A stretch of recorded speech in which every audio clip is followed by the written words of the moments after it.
Good afternoon, Chairman Allen, and good afternoon, Councilmember White. My name is Jimmy Williams, and I am the President and Executive Director of the Washington Literacy Center. We are a nonprofit organization founded more than 50 years ago in 1963 with the purpose of teaching some of the district's most challenged residents to read. The Washington Literacy Center has since evolved into teaching more skills, including numeracy, workforce skills, and other necessary skills to empower and move many of the district's most marginalized residents and adults toward employment, better employment, continued education, and most importantly, self-sufficiency. Collectively, the Washington Literacy Center has successfully changed lives by teaching literacy skills and understanding the many factors that impact our students. Many students, when walking into our doors, have undiagnosed learning disabilities, but more importantly, they suffer from generational issues such as poverty, lack of access to strong education, lack of necessary remedial education, and often lack of support from psychological, domestic, and physical trauma. Many of our students have a parent or close relative who has been or is still incarcerated. Over the last century, collectively, many of the barriers that we address are indeed systematic. While we are proud of our mission, the fissures that negatively impact these generations continue. Unfortunately, for all of our efforts and all of our successes, the systematic issues that result in social, environmental, mental, and education traumas often result in civic withdrawal. The Washington Literacy Center, we strongly support this legislation because it's realistic. It's an essential factor in the solution to address a system that unfairly punishes and does not rehabilitate our citizens. In fact, the negative impacts extend beyond the imprisoned because it punishes the children, the grandchildren, and other relatives.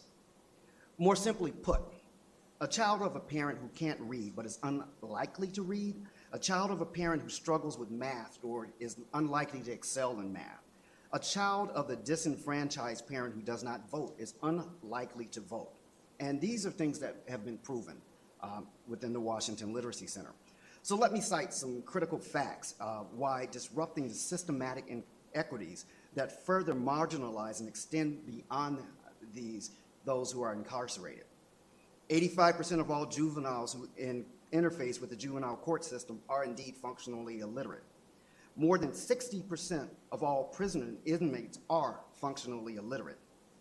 Institutional records show that inmates have a greater chance of returning to prison if they receive literacy and other help, as opposed to a majority of them who don't receive help. A higher amount are likely to return.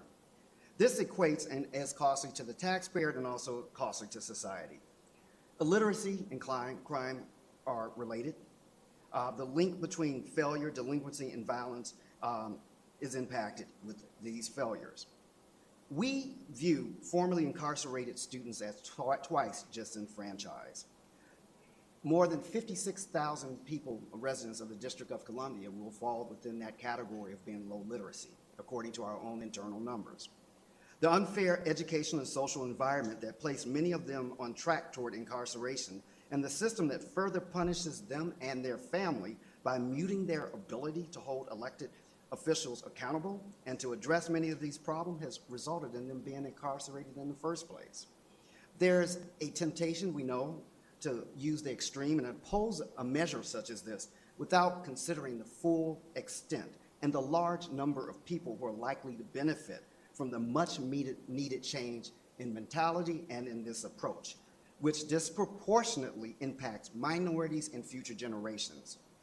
We fail to realize that in our cities, in the District of Columbia, that we are also talking about youth who are likely to return to society and will return struggling and unprepared to connect, and furthermore, disenfranchised from the voting process. Our motto is, where lives change, but we can use help with changing these perceptions. We can use help with changing futures. We can use help with working toward true rehabilitation that begins during incarceration.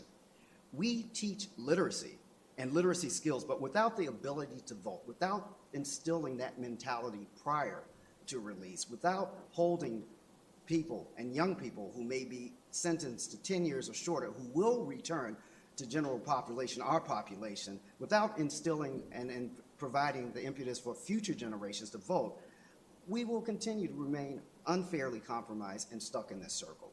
And thank you. Well, thank you all again for your testimony. Mr. Williams, as you were talking about the issues around literacy, when I was listening this morning, as we heard witnesses talking about this very intentional civic death strategy, and I'll call it a strategy, that some clearly wanted to employ and that we are trying to undo at this point now.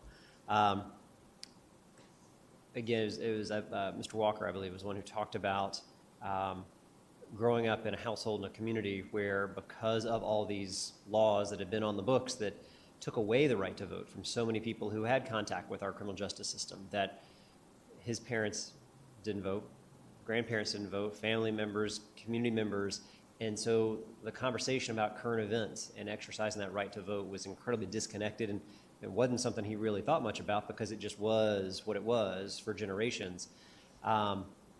And there was a part of me that thought about the literacy piece. As somebody who created Books from Birth here in DC, one of the challenges that we focused on there was to help recognize that literacy runs in families. And if you want to help change an outcome, you've got to get books into the hands of that young child, but you also have to work with the parent and the grandparent or that caregiver to make sure that they are reading, because if they are low literacy, you're much more likely going to have the child who's low literacy. So it takes all of these efforts together. So I thought it was just a really interesting connection you made there. Are there lessons that we can learn, as we want the enfranchisement not to be the ceiling, but that's the floor, right? So returning the right to vote is just the floor. We want to, obviously, how do you make sure that you're empowering people to exercise that right?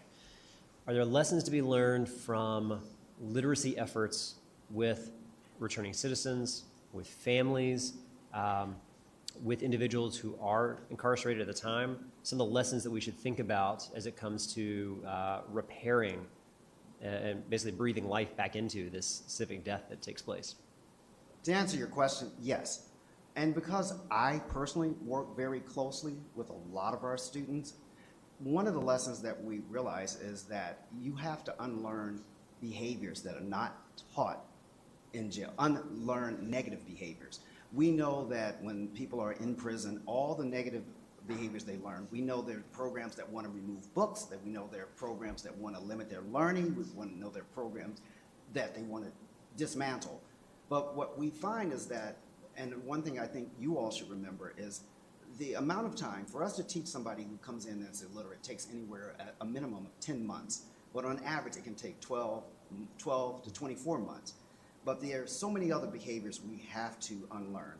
A majority of our students we know don't vote, so we have to give them civic exercises. So I think the lesson here is understanding there's a whole lot and a whole science and several books on psychological traumas and all these traumas that impact learning, that by the time that you are an adult, that the ease of unlearning before we can even teach them reading and teach them math and teach them workforce, and there's almost immediate knee-jerk reactions that they will have to situations and a profound distrust of structures, including educational institutions. So in brief, I would say that the one thing I would say that there has to be a really focus and funding on all the things that happen in the periphery, in addition to disenfranchisement, what it takes to repair.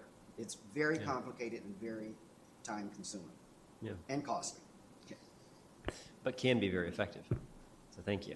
Mr. Sullivan, thank you also for all the work you do, but for your testimony today.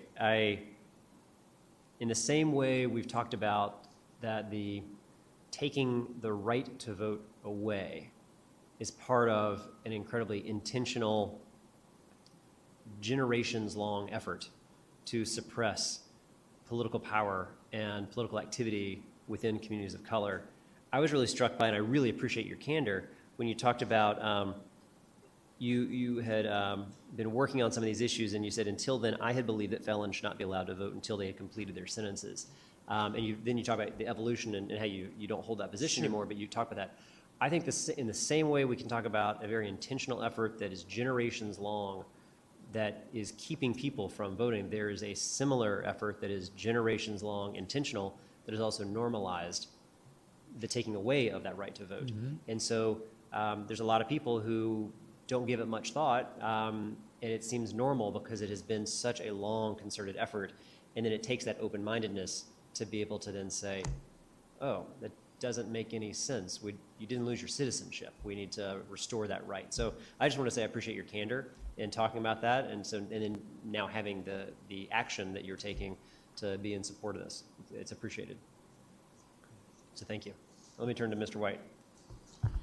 I just want to thank this panel. This was a strong way to close out the public testimony for this. So I appreciate you all coming to testify about this, and look forward to continuing to work with you as we try to pull this over the finish line. Thank you very much. Thank you.